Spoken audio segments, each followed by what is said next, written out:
Hello and welcome from my little study space here in Vienna. My name is Louise, I'm a literature student and writer, and I am finally here with a promised video that I talked about a very long time ago about water in Scandinavian literature. Some of you might remember when I was writing my bachelor thesis on this exact topic, and I felt like it would be so interesting to put this into a video and summarize everything that I learned back then. And I'm going to try this now. It's an attempt, and I hope I can still remember what we did in this class. It was actually really interesting, and I had a very good time. I think it was one of the classes that I enjoyed most in the past few semesters. And I'm not completely done with my bachelor in Scandinavian studies. Just to give you a quick overview, I studied comparative literature in my bachelor. Now I'm doing a master in Austrian studies, where I also focus on literature, language and history of Austria. And I also started a bachelor in Scandinavian studies, and now there is only one big exam left, but I already wrote my theses. There were actually two theses. What's the plural of thesis? I don't know. Anyways. So one was on the topic water in Scandinavian literature, and this is what I'm going to talk about now. The class was structured in a way that we started working with, secondary literature and getting to know certain theoretical aspects of this whole topic and how you are able to approach it and the different perspectives you can take on this topic. And we started out with the big concept of the antropocene and ecocriticism. What does that mean? The Anthropocene is basically the geological epoch that we are in right now, and it means that the human impact on Earth is so vast right now that you cannot ignore it anymore, and especially the impact is irreversible. Ecocriticism is an interdisciplinary study that looks at the connection between literature and our environment. We read a text, for example, so I have my laptop here with some notes, so maybe it's confusing why I'm always looking down there. We read a text by Eva Horn, who's doing a lot of research on these topics. In this text, she is questioning whether it makes sense to become even more sustainable on Earth, or if there is some sort of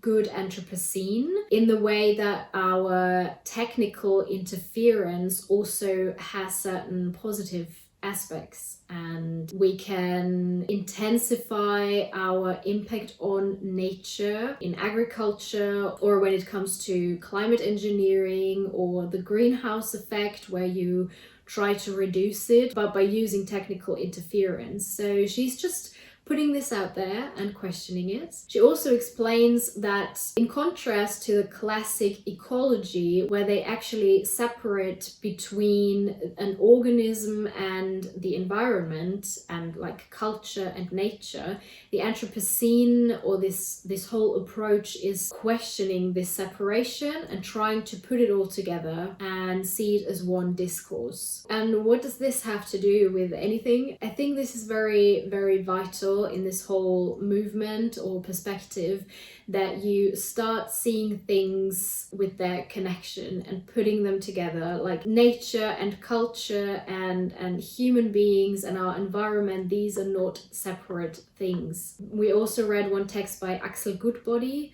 on water culture, and this is very interesting when you think about it this way, because the question is, what does water actually mean for our society? At least from my perspective, I take water for granted. I live in a country where it is always accessible. I can use the tap water, we can drink it, it's very high quality. You kind of forget the fact that, first of all, there are so many countries where you can't just drink water, or where there is no access to fresh water all the time. And also the fact that fresh water is a minority compared to, when you think of water, you might think like there is so much water out there in the world, but the fresh water that you can actually use for drinking is quite limited, and it's getting less and less, and it might become a real problem.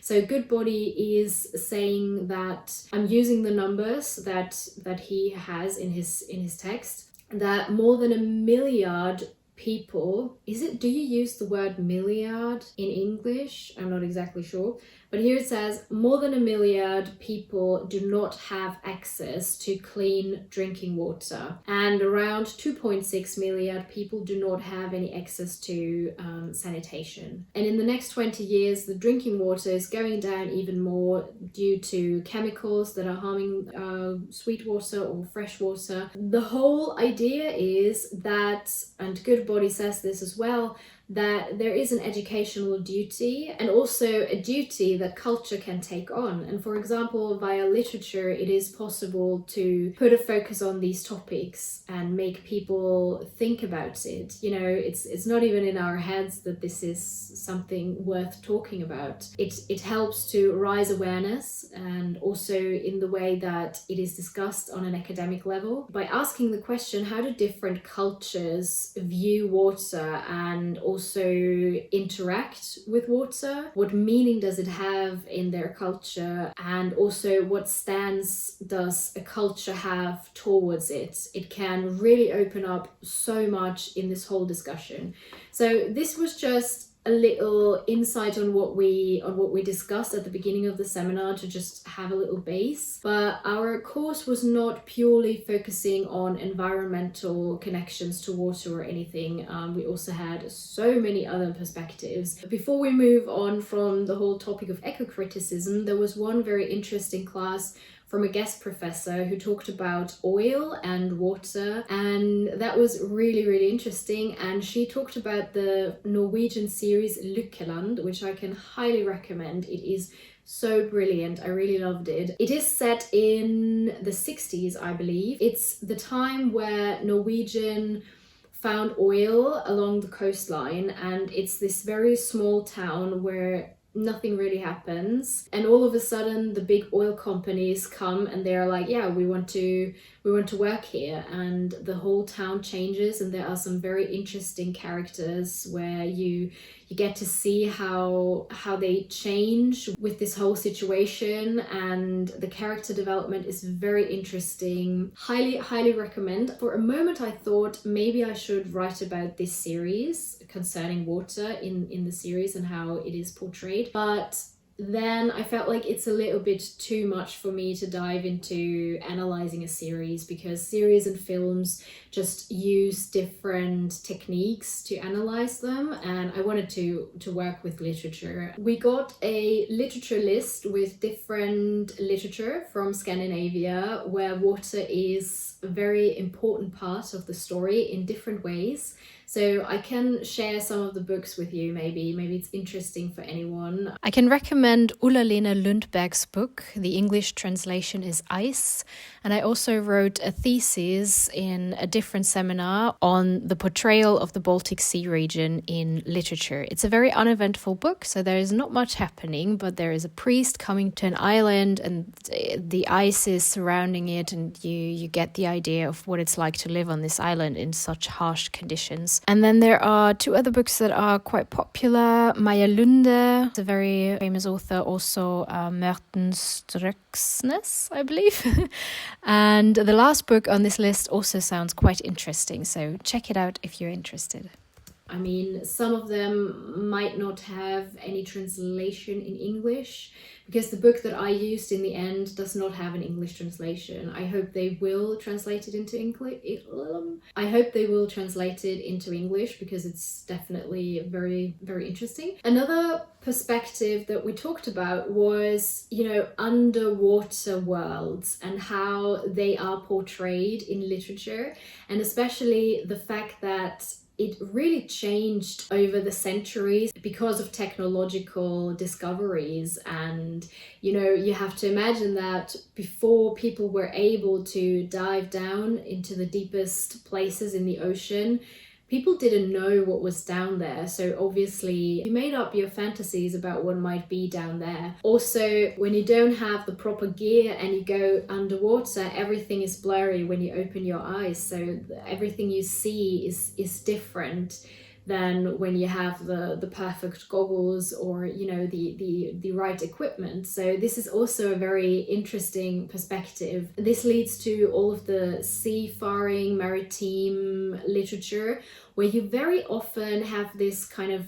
military aspect and this thing of conquering something, very often connected with masculinity. And this is very interesting when you look at literature and water in literature from a gender perspective, and to take it apart in that way, which I also did with my book that I analyzed. That was a big part as well, where I looked at male desire, because I'm gonna talk about this later actually. I mentioned the seafaring aspects and the masculinity in this whole topic, but then you can also look at like sirens, mermaids, and the portrayal of femininity and womanhood. And often water is connected to a certain gender, but this doesn't mean that it is always the same way, portrayed as the same way. So it can change over the different times and periods. Before I dive into the book that I was using for my thesis, there was one class that I also want to mention because it was really interesting. We talked about the poetic of the marshland, and I think this is not the first thing that comes to mind when talking about water, but it has everything to do with water. It's usually connected with this kind of uncanny, peculiar feeling, so it's not connotated as something positive per se. And then I immediately had to think of the book Where the Crawdads Sing, where the character lives in this marshland area, and I thought this would also really be great to analyze, because you have her in this harsh surrounding, which is kind of scary a little bit, and you also have the topic of death and all the things that the marsh can hide, and the secrets that it hides and how dangerous it can be. But at the same time, it is her refuge and it is her safe space where she knows how it works, and she knows the way of the marsh. And this would be very interesting to analyze as well. As you might already guess, I had so many ideas of what I could write for this bachelor thesis, because I really enjoyed the topic and so many things came to mind. I already mentioned a few. I also played with the idea to write about Roald,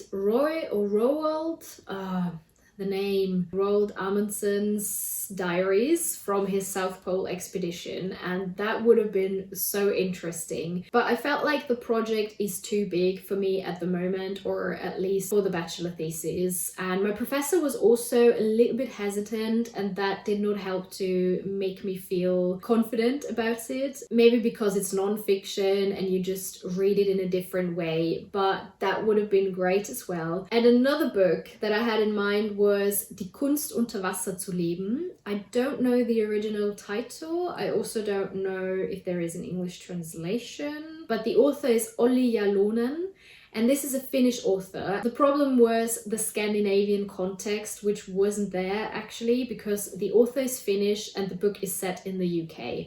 But it would have been great because it's about a diver in, I'm not sure when, around 1688 in London. And I think would have been great also with the elements of the underwater world, but I wasn't able to use this. So I finally ended up with the book Eisiges Land, or in Norwegian Landet mørknar, by Kvæven. This book is set in 1293 in Greenland. It tells the story of the descendants of the Vikings who settled in Greenland. And there is the protagonist, his name is Arnar Vilhjálmsson, and it reminds of the Icelandic saga stories from the way it is told and also the motives in the book. Like something that is very common in these stories is like the topic of hostility and bad blood and honor. Obviously, very important. And you just get to know their life on Greenland and how they do their farm work, how they hunt. I think the first scene is a walrus hunt and their family bonds, and it's really much just the average life basically, but there is also a love story. And they keep dreaming, or especially the main character keeps dreaming of sailing either to Iceland or to Vinland, which was some part of North America. It is a very, very strong motive in the whole book, which actually drives the character to a lot of actions. The water in this story is omnipresent. I ended up with 4 different perspectives or aspects on water that I wanted to focus on. The first one was how the water combines life and death within the story. The second one is the water as a silent yet significant protagonist of the whole story. The third one is how water is linked with mythology and how the water is used as a poetic element. And the last one is the water as a kind of a projection of the male desire and his dreams of something else and something bigger and a better life. When it comes to the topic of life and death, it's very interesting how we get to see the water. Oh, there are so many aspects that I could talk about. And I mean, I wrote 25 pages about this book, so it's hard to put it all into this short little video. The character see the water as a food resource, and they hunt the animals that live in the water. There are some very intense scenes where they hunt different animals. It's very great how that is written. And the water doesn't only bring like food, but the animals that live in the water bring so much more. The oil and the fat of the walrus can be used to make lamps, for instance, or you can make weapons from the teeth and such things. Or the water also brings wood that is flushed ashore. So there are a lot of scenes that cover this aspect, but at the same time there are very devastating scenes where you get to know how dangerous the water is. And it comes in this two-folded motion where on the one hand it brings life and it helps them to survive, but on the other hand it also takes life from them. There is a very intense scene that I would like to share. This might be a little bit of a spoiler, but it's such a key scene that I used to analyze it, and it also brings in the mythology and certain other aspects that I discussed. One quote is: Grün und erbitterlich strömte das Meer jetzt über die Reling, und das Schiffsdeck stellte sich immer steiler. Tiere und Proviant und Menschen glitten und fielen auf das hungrige Wasser zu. They are on a ship and there is this horrible storm and they fall off the ship and into the water, and the water is described as hungry, and all of a sudden it's not the humans anymore that take from the water, but the water takes. And then it goes on in a very poetic way, so it's such an intense and horrible scene that is described in a very poetic and beautiful way. So it says, alle, die untergegangen waren. Erst hatten sie dagegen angekämpft. Doch dann, als sie eine Weile gekämpft hatten, wurden sie ruhiger und schwebten dort unten in friedvoller Stille.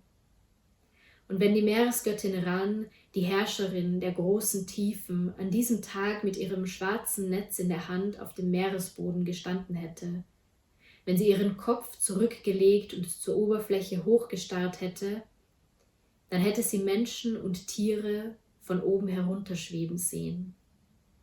Langsam wie dunkle Schneeflocken. Und sie hätte sich daran erfreut, diese schöne, aber gnadenlose Göttin. Vielleicht hätte sie gelächelt und vielleicht hätten ihre Zähne für einen kurzen Augenblick geglänzt in der Dunkelheit, die sie hier unten aufsuchte. What an incredible scene. So basically, I'm trying to translate it real quick. It's about the sea goddess called Ran, and it describes the way she is down there waiting for the dying bodies to float downwards like snowflakes.